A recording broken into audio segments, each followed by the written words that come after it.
या Maharashtra chamber of commerce and agriculture या इन्स्टिट्यूटचे आत्ताचे अध्यक्ष रवींद्र मानकावे हे सांगली जिल्ह्यातले एका खेडेगावात.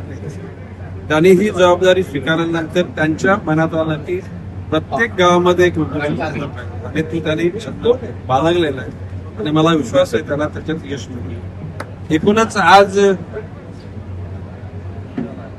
वालचंद हिराचंद यांनी स्थापन केलेली संस्था, पुढे किर्लोस्कर, गरवारे ह्या सर्व लोकांच्या पदस्पर्शाने ही पारसर जो परिसर आहे एक द्विगुणित झालेला आणि आज ती जबाबदारी मानगावकरांच्याकडे आलेली आहे.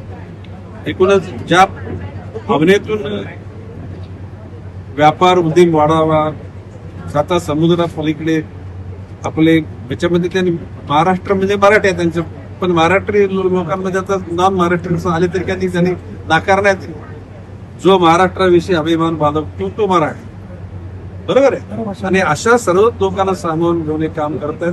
या सर्व घटकांना आम्ही नुसत्या मनपूर्वक शुभेच्छा देत नाही, ते यांच्या पाठीमध्ये ताकदीने उभे राहतो. वन विभागाच्या संदर्भामध्ये आता वन विभागाने 300 कोटी झाडं लावण्याचं उद्दिष्ट आधी माननीय मुख्यमंत्र्यांच्या नेतृत्वाखाली दोन्ही उपमुख्यमंत्री आणि मी वनमंत्री आणि आणखी 4-5 एक अशी कमिटी निर्माण केलेली आहे की युद्ध पातळीवर ही झाडं लावण्यात आली.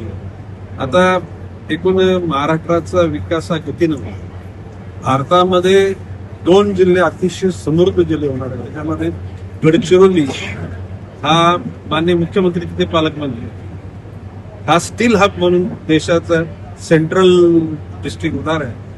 आणि त्याच्यानंतर पालघर जिल्हा ज्या ठिकाणी वाधवन सारखं पोर्ट ही एशियामधलं ज्या 2-4-5 पोर्ट त्याच्यामध्ये एक पोर्ट आहे. मुंबई आता ही आपली नवी मुंबई, 3री मुंबई पेण परिसरात होती आणि 4थी मुंबई पालघर मध्ये ते एअरपोर्ट होतं.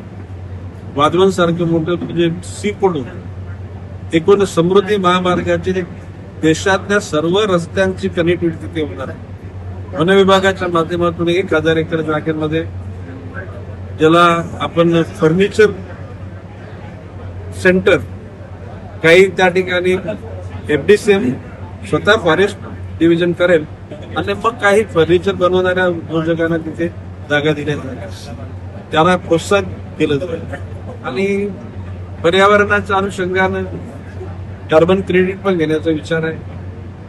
भविष्य काळामध्ये हिरवे डोंगर, सप्तरंगाची रस्ते आणि सुगंधी रस्ते अशा प्रकारचं प्रयोजन आहे. आणि त्यामध्ये until unless participation of public is not there, success will not. आणि म्हणून जनसामान्याचा सहभाग याच्यात यशस्वी होण्याचं मी ठरवलेलं देश मिळेल. महाराष्ट्राचा माननीय नरेंद्र मोदींच्या विचारावर, अमित शहाच्या एकूण प्रॅक्टिकल असलेल्या समाज जीवनाच्या थेरीवर आणि तिथल्या अगणित कार्यकर्त्यांच्या जीवावर हे गिलावलेलं आहे.